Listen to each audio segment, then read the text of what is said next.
왜 이렇게 쓴 거예요? 혹시 알아요? 일본 정부의 입장과 너무나도 닮아 있는 것이 안타까운 거죠. 박정희 정부 때 요거를 클리어하게 하지는 못하고 서로 핑퐁을 하다가 그냥 논란을 덮어두고 그냥 봉합시키고 사법부를 받고 그냥 넘어간다고 보면 되겠네요. 이 문제를 적극적으로 논의를 하게 되면 한일 회담에 있어서 한국 정부가 준비가 안 된 게 드러나지 않냐. 나는 기레기가 싫어요. 지금 여러분은 본격 KBS 소통방송 댓글 읽어주는 기자들을 듣고 계십니다. 트위터에 정자연님께서 사설 양승태 석방 공정재판에 흔들리면 안 된다에 공감 가는 부분. 그가 검찰 쪽 증거에 시비를 거는 바람에 준비 절차에만 4개월이 걸렸다. 검찰 조사의 증거 능력을 모조리 부인하는 통에 법정에 서야 하는 증인만 200명이 넘는다. 일반 법정의 풍경과는 너무 다르다. 네, 이것도 이제 양승태 전 대법원장, 양승태 피고인의 재판에 좀 독특한 포인트이기도 해요. 네. 왜 이렇게 길어진 거예요? 왜 이렇게? 일단 기본 전제가 공소장이 지금 300쪽이 넘거든요. 보통 몇 쪽이에요? 보통 뭐 아무리 길어봤자 100페이지? 100쪽 아닌데. 네, 그러니까 양승태 피고인의 그 혐의가 너무 많기 때문에 잘못을 많이 해서. 네, 그래서 이제 워낙 사건 자체가 방대해서 길게 걸릴 수밖에 없는 건 사실이에요. 근데 이제 약간 이분들이 전문 법조인이지 않습니까? 그쵸. 양승태 피고인은 42년 동안 판사 생활을 하셨고 그래서 검찰이 제출하는 증거나 논리에 사사건건 태클을 거시는 거죠. 하나하나 다. 네, 그래서 검사가 뭘 말을 하면은 바로 자르고 이런 식의 이런 패턴이 이렇게 있어서 점점 이제 그 공방이 오가면서 길어지는 부분이 있고 그냥 일반 재판 같으면은 그냥 넘어갔을 부분인데 이거는 검사가 뭐 잘못 말하고 있습니다라든지 이런 건 저지해 주십시오라든지 네, 그런 이제 계속 펀치를 날리는 거고 그다음에 판사 증인이 되게 많거든요. 이 재판에. 왜냐하면 양승태 그렇죠. 피고인이 판사들한테 자기 밑에 일하는 판사들한테 지시해서 이런 범행을 했다라는 게 공소 사실이기 때문에 근데 그 판사들이 계속 재판에 안 나오는 경우가 많이 있어요. 증인으로 소환이 됐음에도. 그러면은 왜냐하면 판사들은 재판 일자가 있으니까 자기들도 재판을 하는 입장이니까.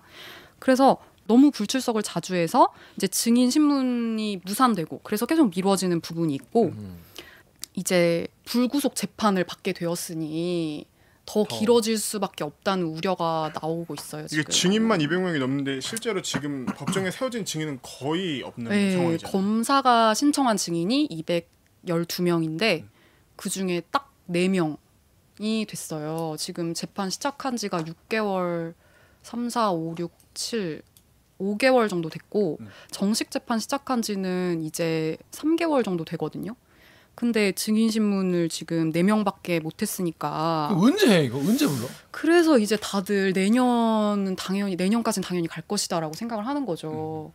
그래서 근데 그러면 이 검찰 측 증인이 200명인 게 검찰이 처음부터 200명, 212명을 다 부르려고 한 게 아니라 그렇죠.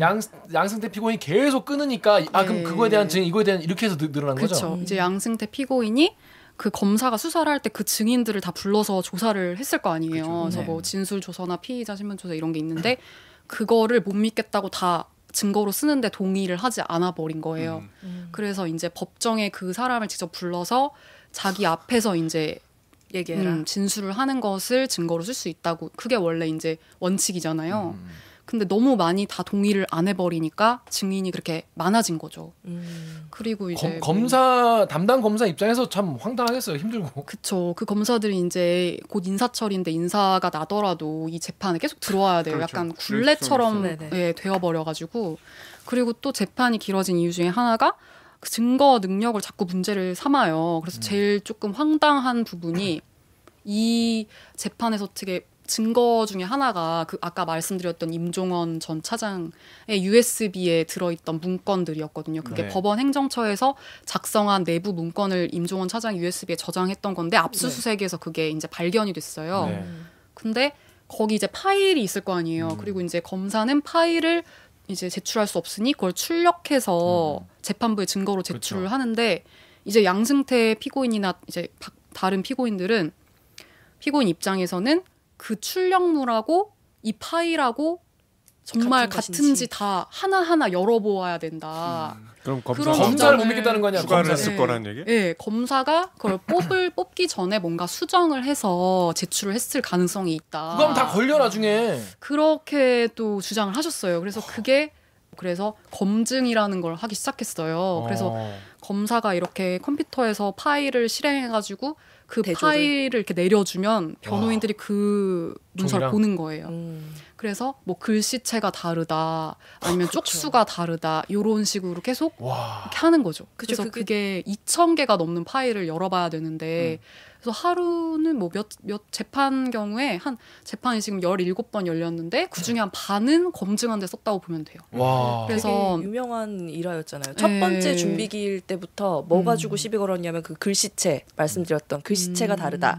그리고 그 보통 이제 공소장 쓸 때 뭐 사례들을 이제 나열하고 등을 쓰잖아요. 아니면 무엇 등, 아니면 무엇 등 이런 식으로 쓰는데 그 등이라는 표현이 맞아요. 뭐를 뜻하는 건지 등이 붙으면 2개 이상을 얘기하는 거기 때문에 그 뭐를 지칭하는지 알기 어려우니까 그걸 구체적으로 다 열거하라는 식으로 시비를 붙어서 그런 식으로 지연을 시켰죠. 네. 그치, 변호인단 측에서 일 잘하는 거네. 그렇죠. 사실 저게 뭐 피고인의 권리긴 한데 이거를 이렇게 하는 사람이 거의 없는데. 네, 그래서 다른 이제 사법농단 사건으로 재판받는 다른 법관들도 많이 계신데 그 재판 중에 그 사건 중에 한 재판장님이 재판 과정에서 이제 그런 말씀하시는 거예요. 설마 뭐 그 파일하고 출력물이 다르다고 주장하지는 않겠죠? 이렇게 말씀을 하시더라고요. 근데 이제 그분은 들었어. 아니요, 그분은 기사를 안 보신 상태에서 이제 깨끗한 상태에서 상식적으로 설마 USB 파일하고 출력한 문서하고 그게 다르다고 주장하시진 않겠죠? 설마 이런 말씀을 하시더라고요. 그래서 제가 그때 벌떡 일어나서 아니요. 하고 있습니다라고 말을 하고 싶었어요. 이런 일이 진짜 벌어지고 있다. 네. 그래서 막 기자들은 이 똑똑한 사람들이 모여가지고 지금 무슨 바보짓을 하고 있나라는 그러니까. 말도 이제 약간 하는 실정인데 뭐 판사님들 중에서는 그래도 이게 약간 공판 중심주의에 정말 맞는 재판이다. 아, 오히려? 네, 왜냐하면 지금까지 너무 이제 검사 측에 너무 끌려다니는 재판을 많이 해서 피고인의 막 방어권이나 이런 걸 침해한 경우가 많았기 때문에 하필이면 그게 네. 하필이면 근데 그게 본인들 재판에서만 이렇게 열심히 그렇죠. 하신다는 게 네. 굉장히 그렇지. 우스운 일인 거죠. 이번에 사법농단 수사와 재판이 진행되면서 네. 이 피고인의 권리에 대해서 굉장히 맞아요. 판사님들이 굉장히 네. 중요하게 생각하시고 네. 그래서 압수수색 영장도 안 내주시고 맞습니다. 구속도 안 시키시고 한국 사법 역사의 진일보가 이루어진 사건이라고. 네, 그 점이 진짜. 아이고 감사합니다. 아이고 감사해. 네, 그래서 그 점이 긍정적이고 뭐 양승태 피고인도 처음에 말씀하실 때 검찰 조서 믿으면 안 된다고 이렇게 그렇구나. 이렇게 쓰여지는지 정말 몰랐습니다. 이런 거는 진짜 내가 이렇게까지 지원할 줄은 몰랐다라고 이렇게 하셨거든요. 사실 그분도 체험을 하신 거죠. 어떻게 보면은 피고인의 어떤 되게 협소한 위치 이런 것들 자기의 되게 부당한데 호소도 못하고 언론 플레이 당했다. 네, 그렇게 억울함을 호소하셨는데 뭐 그런 점은 좀 긍정적인 것 같아요. 피고인의 권리를 조금 이제 재판부가 신경 쓸 수 있다는 점에서. 그분은 일반 힘없는 피고인들과의 위치가 상당히 다른 사람이잖아요. 그렇죠. 그럴 수 있으니까 네. 양승태 피고인은 그럴 수 있으니까 그러는 거예요. 네. 자기는 그래 되니까. 그렇죠. 우리가 그럼 큰일 나죠. 그래서 양승태 피고인이 이제 불구속 상태니까 네. 법원을 이렇게 직접 걸어오잖아요. 네. 오늘도 법원 직원분들이 이렇게 나와 계시더라고요. 오. 네. 그리고 진짜요? 훨씬 경비가 심각하고 이제 제가 다른 법원 직원분께 듣기로는 처음에 첫 재판이 열렸을 때 양승태 피고인은 아니지만 다른 두 전직 대법관이 이렇게 걸어오시잖아요. 네. 그때 법원 직원 몇 분이 이렇게 도열을 하고 있다가 꾸벅 인사를 하는 모습을 봤다며 왜 카메라로 찍지 않았냐고 하시더라고요. 그거 찍어야지, 그거. 네. 와. 그러니까 이미 이제 그 안에도 양승태 대법원장님 시절에 잘 나가던 분들이 많이 계시고 그치. 그분들은 아직도 이제 정권이 바뀌어서 보복을 당한 거다 이렇게 좀 생각을 하시기 때문에 마음속에서는 우리 원장님인 거죠. 와. 그러니까 이제 그렇게 나와서 맞이를 하시고 짜증난다, 이거. 그렇게 조금 너무 예사롭지가 않아요. 네. 저 에어컨도 되게 좀 빵빵하게 아 너무한 거 아니야 그런 것까지. 야. 그러니까 그쪽만 선풍기가 있더라고요. 원래 그런지 모르겠는데 저희는 찐이 더워 죽겠는데 예, 좀 상당히 다른 재판에 이런 상황에서 들어가서 무슨 재판을 받. 제 생각에는 라면에 계란을 넣어줄 것 같아요. 네이버 LJK8땡땡땡님 이번 대법원 판결이 야기한 일본의 경제 보복을 볼 때 각계의 의견을 두루 청취하고 대일 배상 문제에 신중을 기한 양승태 대법원이 옳았다는 것이 증명됐다. KENT 땡땡땡땡 님이 작금의 경제 욕한 줄 알았어. 님이라고요? 아니 다시 할게요. 욕하지 마세요. KENT 땡땡땡땡 님이 이거 아니에요. 작금의 경제전쟁 시작을 보고도 반성이 없는 이들이 댓글창에 천지로구나. 네, 이건 이제 약간 좀 큰 얘기긴 한데 일단 우리 그 얘기를 좀 짚고 넘어가야 될 것 같아요. 양승태 피고인은 전반적으로 재판을 좀 미루고 늦게 하는데 약간 소질이 있으신 것 같네. 보니까. 아니, 소질이 아니라 뭐 전문가죠. 그죠? 그렇게 보는 시각이 있다고 말할 수밖에 없겠네요. 전 이걸 취재하는 사람이기 때문에 아직은. 근데 뭐 그쪽 입장에서는 전혀 아니라고 하죠. 우리는 이제 전혀 지연할 의도가 없는 거다. 자꾸 검찰이 그런 프레임을 씌운다. 근데 왜냐면 이제 약간 뭐 그런 얘기를 하시는 분들도 있죠. 뭐 총선이나 이런 이벤트가 있으면은 판사들도 그런 거에 영향을 받아서 예, 그냥 총선에서 뭐 약간 새가 바뀌면은 의식할 수밖에 없지 않냐. 그러니까 판사들을 약간 어떻게 보면 얕잡아 보는 걸 수 있죠. 그런 정치적인 환경에 영향을 받게 된다. 판결이. 그렇죠. 예, 그래서 좀 그런 것이 있고 이제 다른 피고인보다 먼저 판결이 내려지면은 불리할 수가 있다고 이제 그렇게 생각을 하는 부분도 있는 거고. 왜요? 왜냐하면 이제 다 미루고 싶은 거죠. 다른 피고인한테. 이게 재판이 지금 눈치 써 여러 사람이 양측 같이. 네, 그쵸. 7개 정도 되는 것 같아요. 재판이. 네, 근데 관련 재판이. 이제 그 재판이 다 서로가 얽혀 있거든요. 네. 지시 관계 이렇게 다 얽혀 있어서 거기서 양승태 피고인이 무슨 역할을 했는지가 그런 것들이 언급이 될 수 있잖아요. 네. 그러면은 이제 그 재판이 하나 판결이 내려지면은 양승태 피고인 재판도 그거에 어느 정도 영향을 받을 수밖에 없다라고 하는 건데 그 재판에서 뭔가 양승태 피고인의 어떤 지시가 있었음이나 이런 게 조금 인정이 된다면은 거기에 대해 또 부정적일 대비할 수 수도 있으니까. 있고, 예. 대비할 수 있으니까. 예, 그렇죠. 그러니까 늦게 하고 싶구나. 그렇죠. 그리고 증인이 이제 똑같은 증인이 여러 개가 겹치거든요. 각 그렇겠죠. 재판에서. 그러면은 그 증인이 뭐라고 말하는지 좀 알고 싶은 거죠. 아, 미리 좀 미리 보기를 좀 하고 싶은 거죠. 그래서 그랬다는 게 아니라 그럴 것으로 추정된다. 예, 그런 그들의 구석이 있다. 입장에서 당연히 좀 그렇게 생각해보면은 예, 그렇게 하는 게 머리가 좋으신 거죠. 뭐. 근데 진짜 총선에 예를 들어서 예. 다른 모 당이 압승을 했다. 예를 들어서 그리고 막 완전히 국회가 다 뒤집혔다. 판사들도 사실 판결을 하고 재판을 하는데 사실 지금도 이렇게 영향을 받는데 얼마나 사실 눈치 안 볼 수가 없겠죠. 아무래도 판사 사람이니까. 근데 모르겠어요. 이 사법농단 사태로 인해서 되게 판사들에 대한 되게 불신이 강해졌잖아요. 그렇죠. 그래서 뭐 무슨 판결만 나면 그 판사가 뭐 이제 안 믿잖아. 어느 뭐 영부의 출신이고 원래는 뭐 했던 행적이 사람이고 막. 뭐였고 다 나오죠. 아니 네, 요새는 다 신상을 털잖아요. 누구 구속영장이 기각이 되면 바로 실시간 검색어에 그 판사 이름이 뜨잖아요.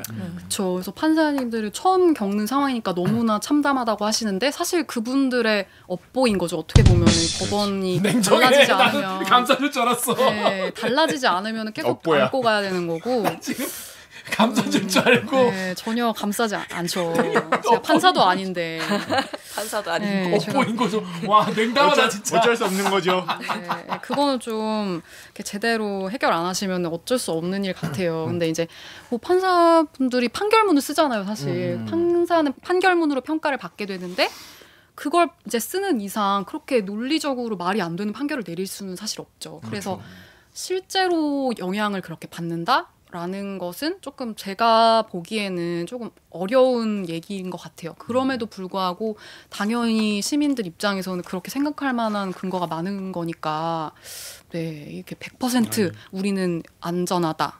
우리의 양심에 따라서 법률과 헌법에 따라서 한다. 이렇게 과연 말을 할 수가 있을까? 그래서 이번 양승태 피고인 재판을 국민들이 진짜 지치지 말고 네. 꾸준히 진짜 봐야 된다. 이거 판결 어떻게 나느냐가 네. 사법부가 앞으로 정말 신뢰를 조금이라도 회복할 수 있을지 없을지를 정말 보여줄 수 있는 근데 그런 양승태 재판은 물론 이제 판결도 중요하지만 김 기자가 쓴 기사처럼 이 재판 과정에서 보여지는 모습들이 이런 거 대단히 사소하지만 충격적인. 그럼요. 근데 이런 거 사실 제가 좀 뭐 이런 말은 좀 민망하긴 하지만은 이런 걸 기록으로 남긴다는 거에 있어서 되게 김채인 기자의 기사 되게 중요한 것 같아요. 이런 걸 다 기록 남겨놔야 돼 이런 거. 사료 가치가 있다. 사료로 머리가 우리 빠개진다. 재판부의 정말 현 주소를 보여주는. 그럼요. 피고인이 갑자기 나 머리 빠개진다고 나 재판 못 하겠다고 나 퇴천시켜 주세요. 예? 하는 거예요. 해준 거잖아. 그 인터넷 창에 이런 얘기 나와요. 그러니까 지금 한일 관계 봐라. 그때 양승태가 밀었어서 그때는 한일 관계 좋았는데 지금 니네가 양승태 집어넣고 일본이랑 관계 틀어져서 우리나라 경제 망한다. 이런 댓글도 많아요. 네. 그러니까 양승태가 재판을 지연했던 게 그냥 괜히 지연했던 게 아니고 다 이런 깊은 뜻이 있어서 해안이 지연했는데 내가 몰라서 니네가 사법농단으로 잡아 쳐 넣었다. 그러니까 그게 뱁새들이 문제다. 말이야 황새의 뜻을 알겠냐 네. 이런 말 봉황의 뜻을 알겠냐 이런 말씀이세요. 미치겠다. 어떻게 저는 이건 약간 뭐 취재랑은 별 관계가 없지만 김채인 기자 이런 시각에 대해서는 어떻게 좀 봐요? 그때 그 양승태 원장 사건에서 보면은 그 윤병세 전 외교부 장관 있잖아요. 맞아요. 네. 네. 그분이랑 그 법원 행정처장 그러니까 대법원장 바로 네. 2인자인 거죠. 그 사람이랑 청와대에서 만나서 이제 강제징용 재판에 대해서 논의를 한 게 있어요. 네. 근데 거기서 이제 윤병세 전 장관이 이 배상 판결이 확정되면 한일 관계의 총체적 파국이 온다. 총체적 파국. 입법, 사법, 행정적 차원을 넘어 국가적 차원에서 결정해야 된다. 그리고 기존 판결, 그러니까 배상을 해야 된다는 판결에 대해서 재검토를 해야 된다. 이런 식으로 이제 말씀을 하셨어요. 그럼 본인도 이게 삼권 분립에 유예된다는 거 본인도 알고 있었던 거네요. 네, 아무래도 아니, 자기 입으로 말했네. 그쵸. 아무래도 상권 분립을 모르신다고 볼 수는 없겠죠. 그분도 법대에 나오셨는데 그래서 이제 그렇게 말씀을 하셨어요. 근데 윤병세 전 장관이 요즘 무슨 생각을 할까 저는 그런 생각을 하거든요. 이거 봐라 내가 말한 대로 됐지. 이렇게 좀 생각을 하실 것 같아요. 그럼에도 불구하고 이게 그래도 법원은 그런 국익보다 그 사건에서 이제 뭐가 정의인지 이런 걸 따지는 거잖아요. 법리에 따라서. 네. 그래서 뭐 국익을 법원이 다 따진다면은 사실 행정부랑 사법부가 따로 있을 필요는 없는 거고. 그래서 이게 뭐 대법원이 잘못했다라고 아니죠, 근데 할 수 있는 건 아닌 것 국익이라는 같아요. 거는 뭐 경제적인 관점도 있지만 정의의 그쵸. 문제고 역사에 대한 판단이잖아요. 이거를 그렇죠. 그리고 양승태 전 대법원장은 양승태 피고인은 자기가 신중행을 기한 게 아니라고 말하고 있어요 지금. 그러니까 뭐라고요? 자기가 고의로 지연시킨 게 아니라고 계속 주장을 하고 있어서 아, 이거는 뭐 사실 틀린 주장이고. LJK8님이 잘못 알고 계세요. 네, 양승태 피고인은 자기가 시킨 게 아니고 그냥 대법관들이 알아서 조심한 거다. 이게 워낙 중대 사안이기 때문에 알아서 심리를 오래 끈 거다라고 말씀을 하고 계시거든요. 그래서 양승태가 잘한 게 아닙니다. 그렇게 지금 말씀드리고 여기저기서 이 재판을 지연시켰던 거에 대해서 사법농단을 의도적으로. 굉장히 미화시키려고 노력을 하고 지금 있어요. 그런 근데 그 가짜 뉴스 체크하면서 그런 게 좀 보였나요? 그러니까 가짜 뉴스와 함께 어디로 연결이 되냐면 이 양승태 전 대법원장이 그 재판을 지연시켰던 게 악의가 있어서 그런 게 아니라 국가적 차원, 그러니까 대승적 차원에서 이 재판을 지연시켰던 거지. 이거는 오히려 칭찬해줘야 된다는 식의 논리를 막 가져오는 그러니까 그런 거죠. 분들의 머릿속에는 강제징용 피해자들은 없는 거예요? 그렇죠. 그러니까 이 아까 말씀하셨던 그 국익을 무엇이 국익이냐를 우리가 좀 따져서 볼 필요가 있다는 거예요. 더 핵심적인 제가 이 얘기를 들으면서 핵심적인 게 뭐냐면 이분들은 지금 양승태 대법원장 좆대라고 이렇게 말을 하는 것 같습니다. 왜냐하면 이게 맞다면은 강제로 자기가 지연시킨 게 맞다는 거잖아. 네. 그럼 유죄야 유죄. 큰 그림. 제가 봤을 때 양승태 전 대법원장을 좆대게 만들려고 그런 글을 쓰시는 것 같습니다. 사법 자제의 전통이 있어 왔다 이런 식으로 표현하더라고요. 그렇구나. 하여튼 그분들 말씀은 아니라 양승태 대법원장은 본인이 그렇게 안 했다라고 부인을 계속 하고 진짜 있다. 약간 오기정 기자 말이 되게 많은 걸 생각하게 만드는 말이긴 지금 계속 생각하고 있어요. 생각을 계속 하고 있다고 합니다. 오늘 그래서 그동안 좀 데일기 보다가 처음 출연해봤는데 어땠나요? 정말 정신이 없네요. 제가 사실 이거를 정말 하려고 정말 급하게 준비를 했지만 그냥 너무 좀 기빨리네요 정말. 아니 제가 사실은 오늘 목이 아프고 더 기를 빨 수 있었는데 컨디션 안 좋아서 굉장히 덜 빨았어요. 지금 자제하고 있는 건데. 평소 텐션이 지금 40%밖에 안 나온 상태거든요. 그래서 앞으로도 재판 쭉 들어갈 거죠? 네. 쭉 들어가서 그래야겠죠. 요런 이런 중요한 기사. 아, 이거 꿀잼, 좋다. 꿀잼거리들. 이런 거 좀 앞으로 부탁드리겠습니다. 나중에 봐주십시오. 네. 하여튼 우리 김채연 기자 보내드리고 팩트체크 이 뉴스 목미에서는 일본 강제동원 피해 문제 관련 가짜뉴스 그리고 잘못된 주장에 대해서 팩트의 불화살을 쏴드리겠습니다. 로고 듣고 김채연 기자 보내고 목미로 돌아오겠습니다. 댓글 읽어주는 기레기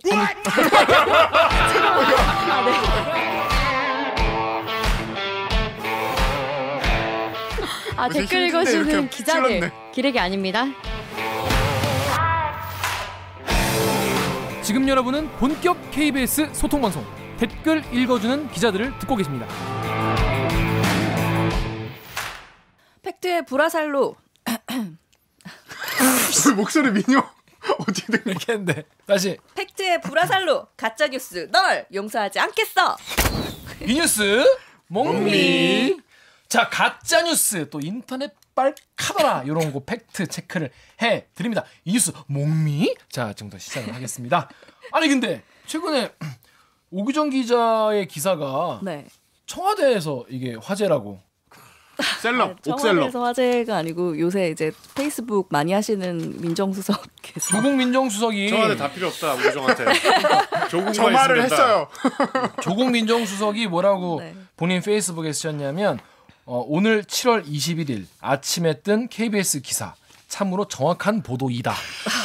참으로 정확한 보도이. 참으로 정확한 보도를 하시는 우리 오규정 기자님. 네. 여기서 내용이 뭐냐면 지금 강제징용 문제가 지금 모든 지금 뭐 한일 간의 갈등 그리고 아베가 이 난리를 치는 요거의 원인이라는 거 아닙니까? 그런데 조선일보가 무슨 기사를 썼냐면 왜 조선일보지?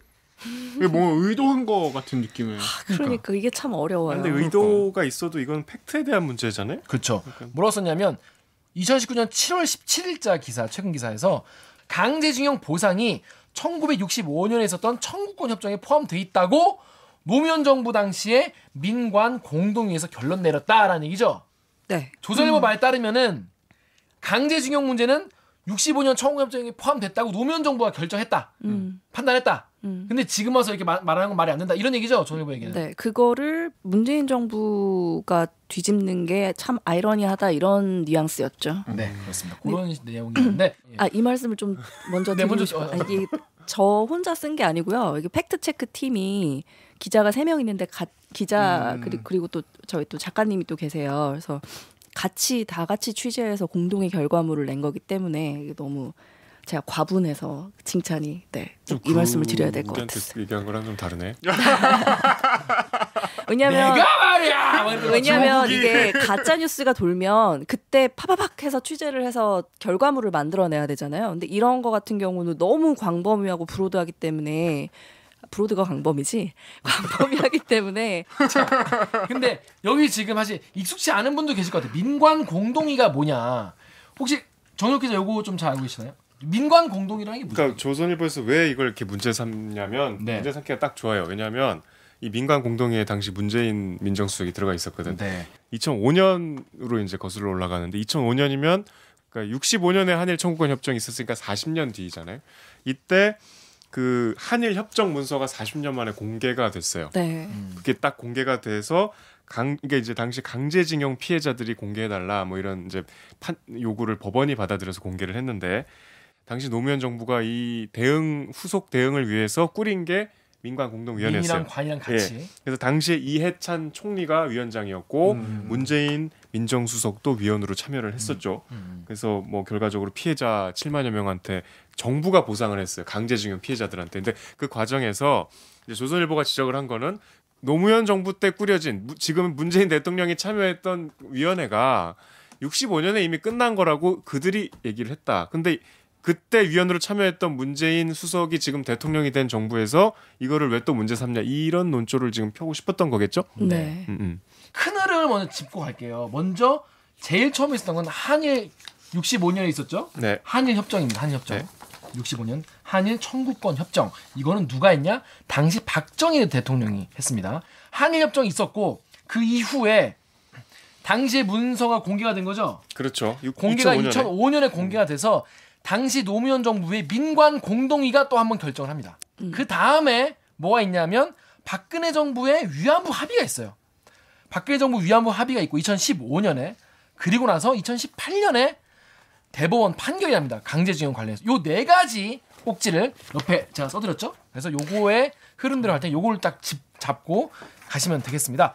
자, 근데 저희가 한일 청구권 협정에 대해서 우리가 노량진 강사 같아. 그러니까 잘한다. 우리가 잘 모를 수도 있잖아요. 기자들도 사실 한일 청구권 협정 잘 모른단 말이야 사실은. 맞아요. 그래서 저희가 한일 청구권 협정에 대해서 전문가, 한일 청구권 협정으로 논문도 쓰신 현재 국사편찬위원회에 계신 전문가분과 전화 연결을 해서 이게 어떤 협정이었고 이거에 강제징용 배상에 포함됐다는 게 말이 맞는지 또 개인 청구권이 그래서 소멸됐다는 얘기인지 그러니까 우리가 강제징용 피해자들이 막 배상 요구하는 게 틀린다는 주장인데 그게 맞는 말인지 이런 걸 한번 검증을 한번 해보겠습니다.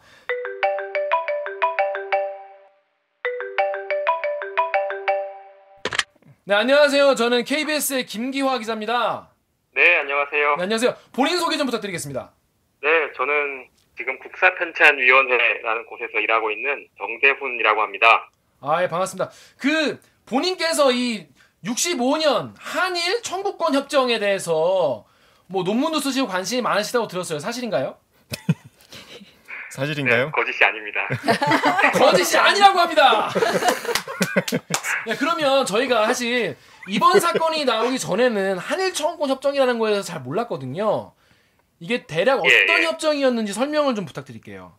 1945년에 한국이 식민지 지배로부터 해방이 되고 나서요. 네. 일본과 국교가 단절되지 않았습니까? 네.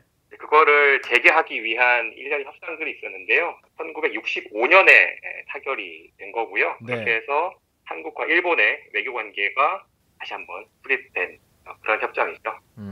근데 그때 청구권 협정이라는 게 무슨 뜻이에요? 뭘 청구권을 협정한다는 거예요? 협의한다는 거예요? 일본의 식민지 지배에 대한 네. 책임 문제가 당연히 그 과정에서 거론될 수밖에 없었는데 네. 그 문제를 어떻게 해결할 것이냐라는 게 협정에서 굉장히 중요한 문제였습니다. 네.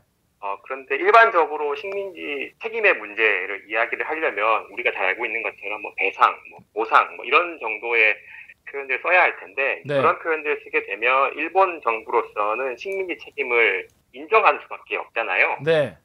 그렇기 때문에 그런 표현을 쓰지 않고 우회하는 용어로 청구권이 사용됐다. 이렇게 보시면 옳지 맞습니다. 그러니까 청구권이라는 표현 자체가 일본이 되게 원했던 거네요.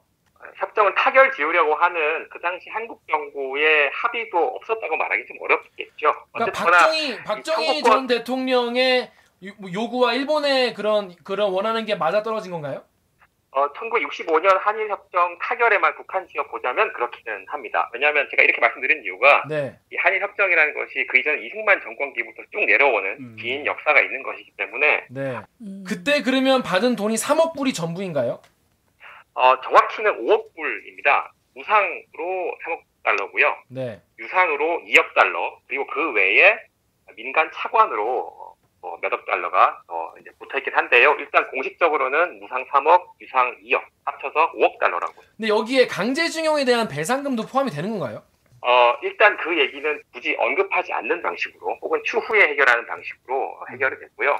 특히 한국 정부 역시도 이 민간 청구권, 그러니까 민간인 배상 문제가 협정의 진전을 막는 걸 별로 좋아하지 않았습니다. 아니 그렇기 때문에 그 문제는 사실상 거의 논의가 되지 않았습니다. 지금 하신 말씀이 최근에 네. 조선일보 보도랑 상당히 지금 배치되는데 조선일보에서는 네. 당시 강제징용 보상은 65년 청구권 협정에 포함됐다 이렇게 노무현 정부 때 민간 합동위원회가 공동위원회가 결론을 냈다고 보도를 했어요. 한일 협정에 따라서 개인의 청구권은 완전히 그거와 함께 소멸돼 버린 겁니까? 아니면 따로 있는 겁니까? 사실 그 문제에 대해서 법학계나 역사학계에서 논쟁이 완전히 끝난 것은 아닙니다. 사실 연구자들마다 의견이 조금씩 다르기는 한데요. 네. 다만 이제 우리가 주의해서 볼 것은 최근에 언론에서 나오고 있는 뭐 민간인 보상 문제라든지 뭐 미불 임금 문제 같은 경우에는 보시면 일본 정부를 상대로 한 국가 대 국가 혹은 국가 대 민간의 문제는 사실은 아니고요. 그 당시에 징용으로 끌려가셨던 노동자들을 고용했던 일본 측의 그 기업들에 대한 체불임금 얘기들이 많거든요. 전범 기업들. 그런 것들을 보면 개인들이 가지고 있는 체불임금 문제 같은 것은 여전히 남아있는 문제라고 볼 수가 있고요. 네. 그리고 국민들 개인이 가지고 있는 민간 청구권 문제들, 이 문제는 1960년 정도에 처음으로 당시 협정 과정에서 이제 문제가 됐는데요. 사실은 이 문제가 처음 불거졌을 때 협정 과정에서 굉장히 좀 골치 아픈 문제였습니다. 사실은 이게 개인이 가지고 있는 청구권이라는 게 자료가 많지 않기 때문에 민간 청구권을 어떻게 추산을 해서 일본 정부에 요구할 것인지, 이것이 한국 내부에서 굉장히 문제가 됐습니다. 그러니까 이게 쉽게 얘기하면은 당시에 월급이 체불됐는데 그걸 증명할 방법이 없다는 거잖아요. 그런 것도 있죠. 그런 것도 있고 임금 말고도 그 외 다른 뭐 물질적, 정신적 피해 액수를 어떻게 산정할 것인지 이런 것도 계속 문제가 되고요. 그런 것 때문에 사실은 한국 정부에서는 애초에는 민간이 청구권은 국가가 대신 처리한다, 이런 정도의 입장을 갖고 있었던 게 사실이에요.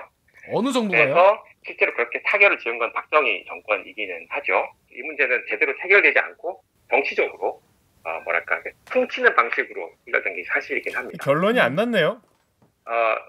그렇기 때문에 여전히 논쟁의 여지가 남아 있는 것이죠.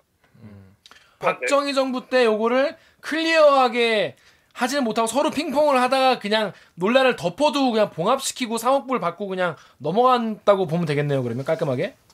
국회 내에서도 이 문제를 적극적으로 논의를 하게 되면 한일 회담에 있어서 한국 정부가 준비가 안 된 게 드러나지 않냐, 이런 식의 이야기가 나오기 시작해서 사실은 또 그런 문제들, 그런 논의들도 약간 이봉된 측면이 있죠.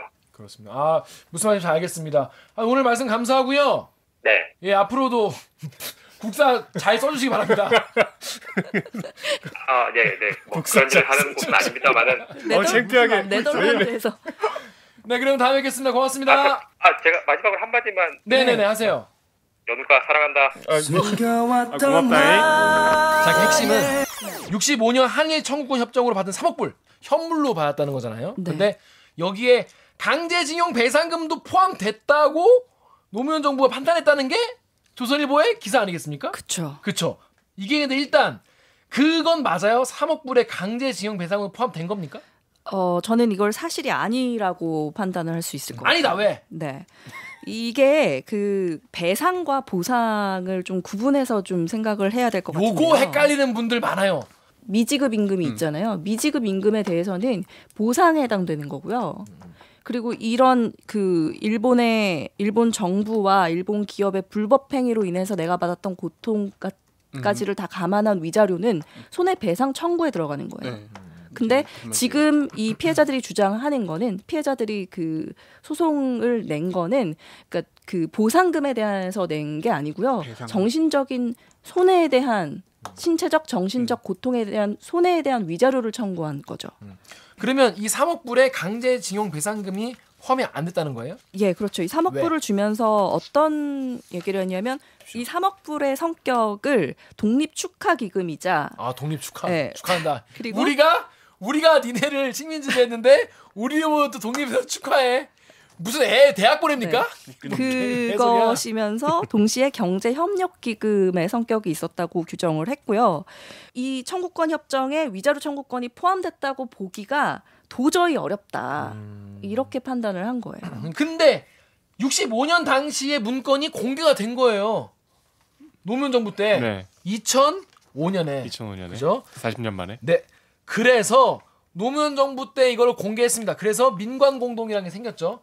조선일보의 주장에 따르면은 이때 개인 청구권이 다 소멸됐다고 우리 정부가 인정했다는 거잖아요. 그 민관위원회의 백서에 나온다. 네.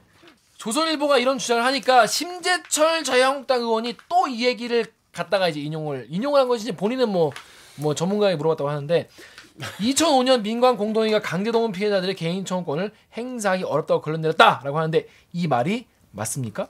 명백하게 사실이 아니에요. 왜냐하면 이거는 그 개인의 뭐 의견 뭐 이런 것도 아니고요. 이건 자료에 명백하게 나와요. 그 개인 청구권에 대한 논쟁은 그때도 여전히 있었기 때문에 그 개인 청구권을 어떻게 볼 것이냐를 또 상세하게 또 정리를 했더라고요. 법적 쟁점에 대해서.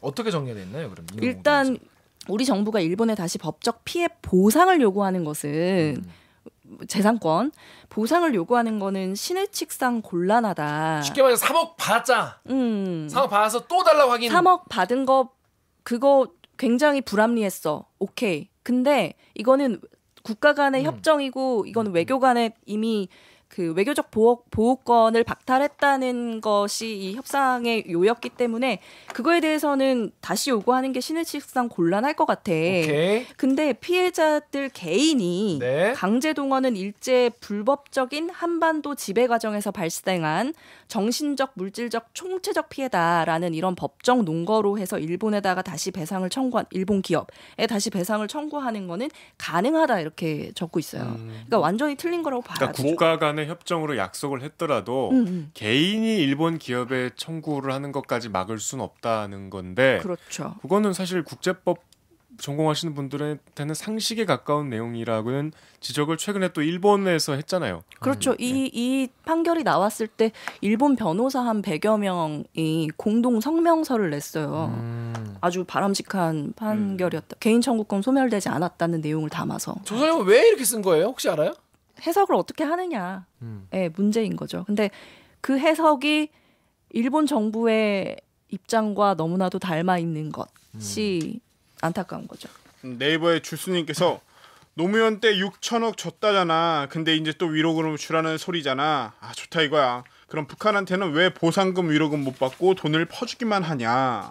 지금 북한 얘기까지 하셨는데 우리 작년에 다들 기억나실 텐데 그 대법원 강제징용 판결 나올 때 네. 이춘식 할아버지가 이제 작년에 휠체어 이렇게 타고 다 뉴스에서 봤잖아요. 그 90 넘은 할아버지들께서 젊은 시절에 남의 나라 전쟁에 끌려가서 거의 죽을 뻔한 경험을 갖고서 이제 하여튼 어려운 과정을 통해서 작년에 판결이 겨우 나온 거잖아요. 이걸 갖다가 뭐 이제 이미 옛날에 돈을 줬는데 뭐 거기다 한 걸음 더 나가서 뭐 북한에 주는 뭐 이런 얘기는 너무 지금 역사를 그냥 딱 닫아놓고 너무 정치적으로 이거 좀 심한 거 아닌가요? 그리고 맞아요. 또 하나 생각나는 게 이게 이제 그때 당시에 대법원 2018년 내려진 대법원 판결 때문에 일본이 우리한테 경제 보복을 하는 거다라는 논리를 계속 펴고 있는 거잖아요. 네. 근데 그 기사가 나올 무렵에 그 강제동원 피해자 그 할아버지 인터뷰를 했더라고요. 저희 뉴스에서. 근데 그 인터뷰 내용이 뭐였냐면 이게 다 나 때문인 것 같아서 너무 죄책감을 느낀다. 이런 말씀을 하시는 걸 보고 아 너무 속상하더라고요. 이분은 그런 말씀을 하실 분이 아니 그런 말씀을 하셔야 될 상황이 아니잖아요. 네. 오히려 미진한 그러니까. 상황에 대해서 좀 역정을 내시거나 그러니까 그래도 모자랄 판에. 굉장히 그 본인의 인생의 억울함 같은 지금 이 뭔가 말년이잖아요. 그러니까 이런 분들이 휠체어 끌고 법정 와서 뭐 이렇게 싸우시는 거를 이렇게 봐야 됩니까? 꼭 정말 그렇습니다. 이 같은 역사를 공유하고 있는 사람들끼리 저는 이번 요거를 좀 보면서 지금 불매운동에 대한 냉소적인 그런 시선 그리고 지금 강제징용 판결에 대해서 일본 입장을 자꾸 설파하려고 하는 사람들 보면서 약간 진짜 아 옛날에 진짜 독립운동할 때도 이런 상황이 있지 않았을까 이런 생각이 들더라고요. 네. 그리고 강제징용의 이슈는 사실 이 보편적인 인류의 어떤 그 기본적인 질서에 반하는 전쟁 범죄잖아요. 그렇죠.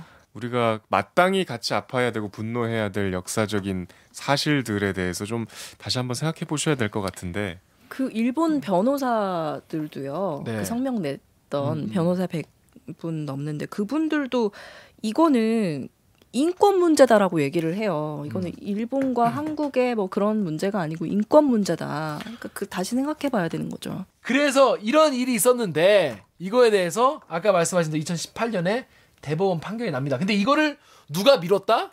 양승태 전 대법원장이 미뤄왔다. 이런 혐의를 받고 있는 것이죠. 네. 근데 아까 말씀하신 대로요. 이 양승태 전 대법원장 옹호하시는 분들이 양승태 구국의 결단이었다. 이러면 안 된다는 거예요.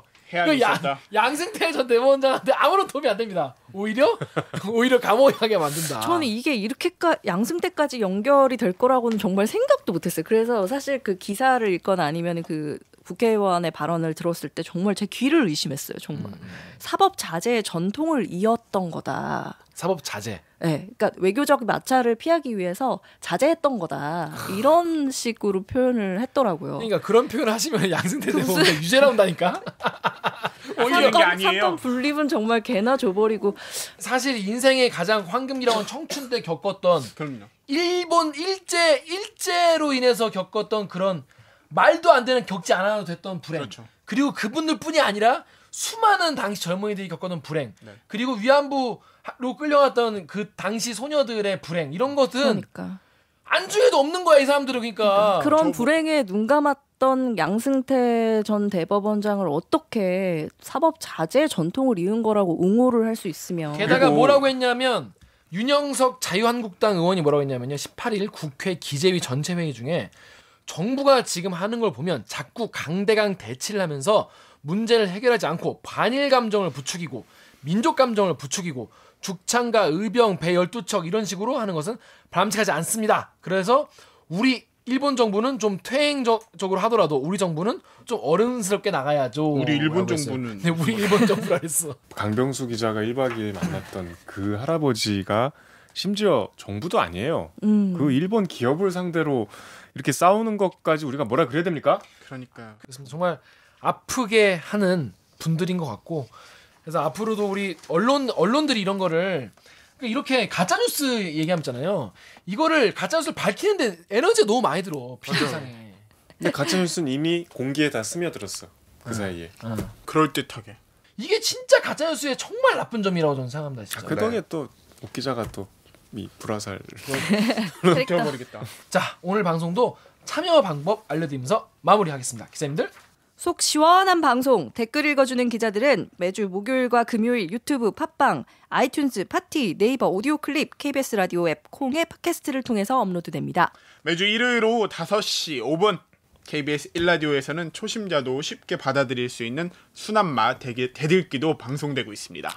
스튜디오로 소환하고 싶은 기자가 있으시다고요? 방송 관련 의견은 인스타그램, 유튜브, 팟빵 계정에 댓글을 남겨주세요. KBS 뉴스. 좋았어. 또 만나요. 꼭. 안녕. 안녕. 안녕.